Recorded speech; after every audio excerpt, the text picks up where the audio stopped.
স্ক্রিনে যে মানুষটাকে আপনি এখন দেখতে পাচ্ছেন তাকে যদি আপনি না চেনেন তাহলে বলা যায় ইংরেজি সাহিত্যে আপনার এখনো হাতেখড়ি হয়নি। ইনি ফ্রান্সিস বেকন, সরি কি বলি, উইলিয়াম শেক্সপিয়ার, ইংরেজি সাহিত্যে যিনি দেবতা তুল্য।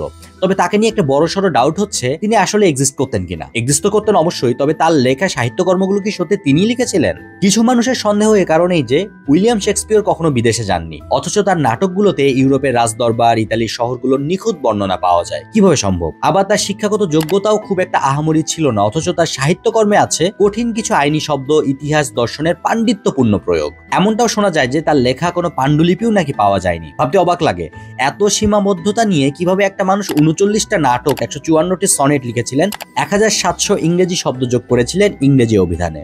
হয়তো আপনি জানেন না, শেক্সপিয়ারকে নিয়ে বেকনিয়ান থিওরি, অক্সফোর্ডিয়ান থিওরি নামে ৮টা কনস্পিরেসি থিওরি রয়েছে, যার একটা থিওরির মধ্যে শেক্সপিয়ার নাকি মহিলা ছিলেন। অনেক গবেষকের ধারণা শেক্সপিয়ার জাস্ট একটা ছদ্মনাম, আসল লেখক হয়তো ছিলেন এডওয়ার্ড ডিভিয়ার অথবা ফ্রান্সিস বেকন অথবা গোপন কোনো লেখকের সিক্রেট কোনো গ্রুপ।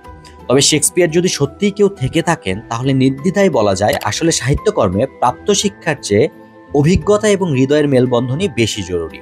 আপনার কি মনে হয়?